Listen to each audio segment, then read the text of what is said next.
What is up, YouTube? Welcome. And in today's video, we're going to be going over the ALC and non-ALC settings that I personally use for Season 15.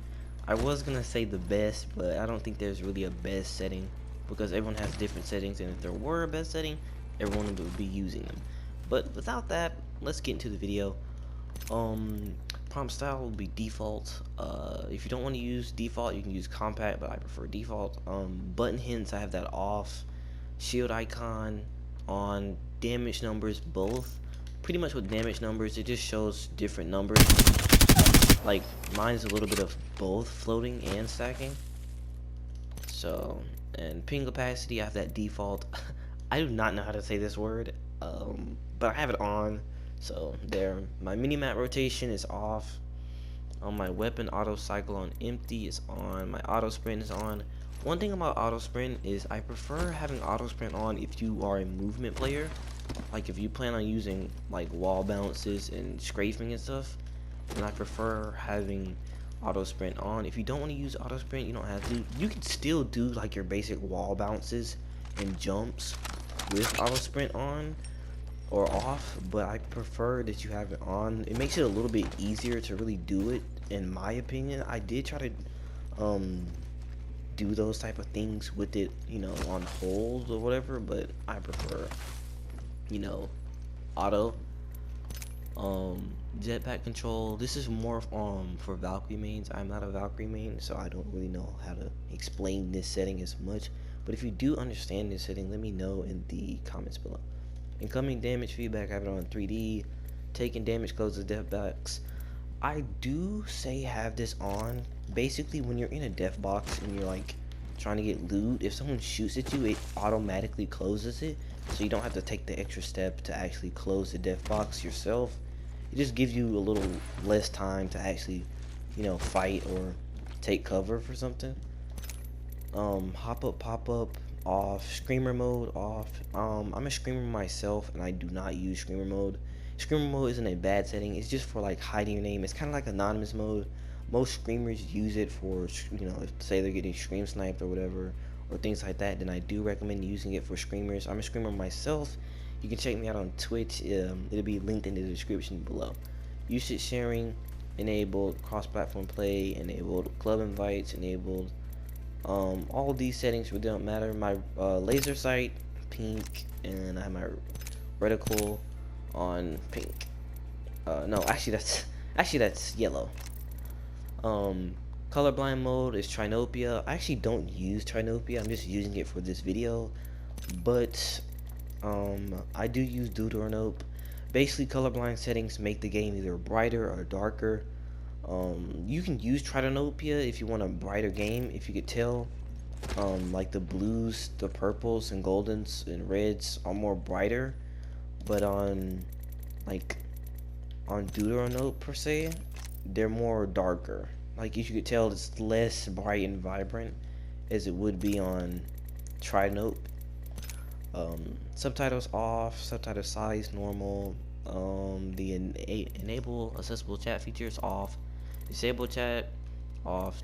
These settings don't really matter that much, but if you want to turn those off or on, go ahead, do what you have to do. Button layout, I'm actually on customize right now. My settings will show up a little different because I'm on Steam, but for ultimate ability, I normally use default. I think the default settings are okay, but if you want to be like better movement with tap scraping, super glides, and all that, then I would prefer using customized settings. Now, one thing about this is if you guys do want to see a movement guide, like my basic movements that I use, if you want to see a movement guide, I can upload that. If you guys are interested in seeing that, I got you guys with any videos, any aiming guides, movement guides. I got you. I can do everything that you guys want. Just let me know, or you can email me personally, which I will put that in the description below. Interact to reload button, I have that on tap. Crouch button, toggle. My aim button is on hold. If you want to use toggle, that's okay, but I do prefer hold, in my personal opinion. Survival slide on. L2, R2 button. Dead zones are default, and my menu cursor speed is about mid. I do prefer having a faster menu cursor speed, so when you're looting the death box, you can like get through it faster than usual. You don't really have to have it fast. You don't have to have it insanely fast, just a little bit mid speed to where it's fast enough for you to grab things and go. Now, this is where we really get into it. The look sensitivity is insane. I have it on 8. My look sensitivity on ADS is 5. I do prefer having 5 for ADS, but if you don't want a faster sins, you can just go down to like 4 or 5. Anything above 5 will be pretty fast, like will be an extra step and fast. I use 8 for my movement. Once again, I will make a movement video if you guys need that. But I use faster sins for movement. I think it's a little bit better for movement in my personal opinion, because you can't have slow movement and then like slow sensitivity, and like it's just something I have on for movement pretty much. For optics, I don't use this. My response curve classic. Now I want to talk about response curve. Linear, if you specifically linear. For linear, as you can tell, I have stick drift. This is the main problem with linear. For my controller players out there, unfortunately, linear comes with the stick drift problem. You might have to change your dead zone. I seen that in a different video. I don't know who it was, so credit to them, but I really don't remember. I wish I could give credit, but I seen that they also covered the same thing that I'm covering in this video. It's a problem with linear is it gives stick drift. And I try to play on linear, but it's really hard. It's really hard to aim with stick drift. Like, it's hard to aim with stick drift. Like, when you're turning, it may turn up or left or down. Pretty much, you're gonna have stick drift for controller players out there. So you may want to change your dead zone. My dead zone is on small, but if you don't want stick drift, just go with the classic. There's nothing wrong with classic. Classic is probably the best one to use in my idea. And look, dead zone small. Always have a small dead zone, but if you do have to go higher, then go higher. Movement dead zone small as well. Inverted look off. Vibration is also off for me. We can go into the advanced look controls. Turn these on real quick. My dead zone is on 15%. My outer threshold is 3%. My yaw speed is 354. Now my yaw was originally 350, but for some reason I couldn't put it on 350, and the only one it would go up to was 354. So it may feel a little off when you're putting these exact settings, because it's not really, there and there. But my pitch speed is on 350. My extra yaw is on 250, and my extra pitch is on 250. My time and delay are both on 0.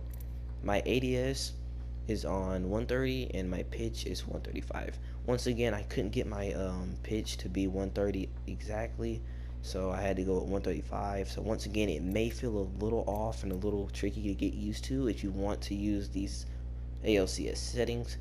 My ADS turning pitch is 20. My ADS extra yaw is also 20. My ramp up time 0, 0 for that. By the way, these ALC settings are from a YouTuber called Ecstasy. He's also another Apex content creator.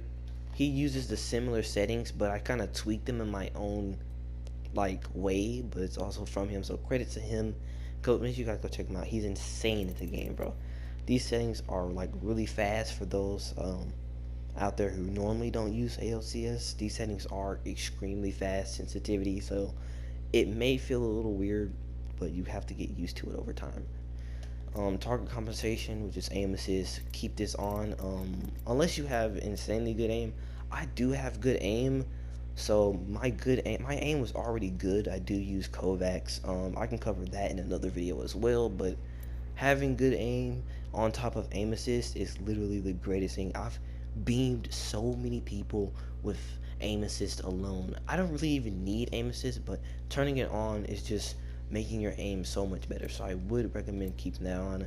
Target compensation style, if you want to put it on PC, go ahead. I really haven't tried it, but my video setting is 110. My FOV ability scaling is enabled. Sprint view shake is minimal. Basically, when you're sprinting, it doesn't really shake as much as it would normally do. This setting really doesn't matter. You can keep it on normal. It doesn't do that much of a change, but minimal is something I use. FOV is a big thing though. Keep it on 110 because if you lower it, you can't really see much. Like your view gets smaller. But the higher it is, you don't really have to have it on 110. But I at least recommend having it above 100. Audio is master. All of this basically the same. I don't really touch my audio, but this is ALC. This is my gameplay, and here's my video and my audio. So that was pretty much it for the ALC settings and the non-ALC. I love you guys, man, and this is really my first official video.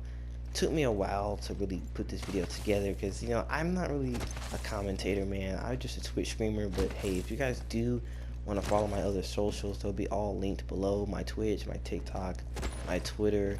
We're trying to really get 2K on Twitch, man. If you guys want to see me live, I go live every day of the week. And on YouTube, I'm going to be posting 2 times a week, so I will be posting more Apex Legends content. Make sure you guys drop a like and subscribe if you want more videos like this. Love you guys, and peace.